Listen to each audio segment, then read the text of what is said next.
মোহাম্মদ লিটন মিয়া। আমাদের বাসা লালবাগ কলেজপাড়া বটতলার পাশে। আমার স্বামী আজকে সকাল 10টার সময় সে ঘুম থেকে উঠে সে কোরবানির টাকা গুনতেছে, সে হচ্ছে কোরবানির গরু কিনতে যাবে আমার বাবা সহকারী। সেই সময় ডিবি আসিয়া গেটে নক করে। গেটে নক করার পর আমরা গেটটা খুলে দেই। খুলে দেওয়ার পর তারা হচ্ছে আমার বাসায় 10টা থেকে 3টা পর্যন্ত অভিযান চালাইছে। চালানোর পর আমার বাসায় কিছু পায় নাই, তাদের কাছেও ভিডিও আছে, কিছু পায় নাই। না পাওয়ার পর এলাকার লোকজনকে ডাকছে। আমার বলছে যে আপনার এলাকার লোকজনকে ডাকেন, আমরা যে কিছু পাই নাই সেটা ওনারাও দেখুক।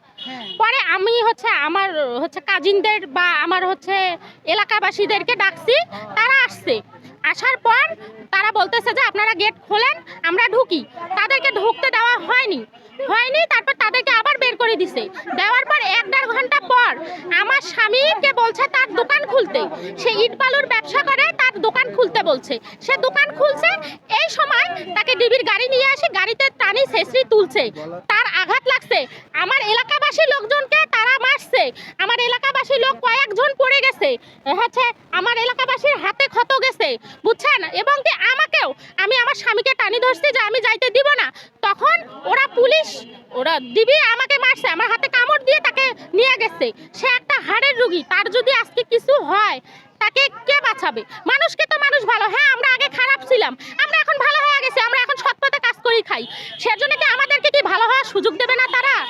মিয়া, আমার স্বামী আগে মাদকের ব্যবসা করতো, কিন্তু 3 মাস আগে আমাকে আমার স্বামীকে আর্মি নিয়ে যাওয়ার পর থেকে আমরা মাদকের ব্যবসা করি না। আমরা ওখান থেকে আলাদা হয়ে আসি, এখন আমরা ইট বালুর ব্যবসা করি। খাই, বুঝছেন।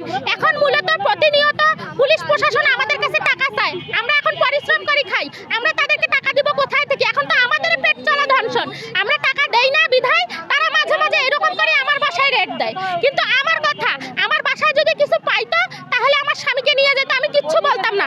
তারা কিছু না পাওয়া সত্ত্বে আমার স্বামীকে কেন নিয়ে গেল? সে একটা হার্টের রোগী। এই 1 মাসের মধ্যে কি আরো রেডি দেওয়া হয়েছিল? না, এর আগে 3 দিন আগে আবগারি আসছিল, আসিয়া ওনারা কিছু পায়নি, ওনারা আমাদেরকে ধন্যবাদ জানিয়ে চলে গেছে। এবং কি তাজহাট থানা তো প্রতিনিয়ত এদিক দিয়ে যাওয়া আসা করে, তারা যদি কিছু দেখতো তারা কি আসতো না? বাংলাদেশটা থেকে শুধু ডিবির দায়িত্ব দিয়ে রাখছে, কোনো কাগজপাতি দেখায় নাই। ওরা আমার স্বামীর ওরা যে নিয়ে গেল, ওরা সার্চ ওয়ারেন্ট দেখাইছে, আমার বাসায় যে সার্চ করলো সার্চ ওয়ারেন্ট দেখায়নি। তারপরে ওর কোনো ওয়ারেন্ট আছে কিনা তাও দেখায়নি। ওকে যে নিয়ে গেল, কিসের ভিত্তিতে নিয়ে গেল, আমি শুধু এটাই বিচার চাই।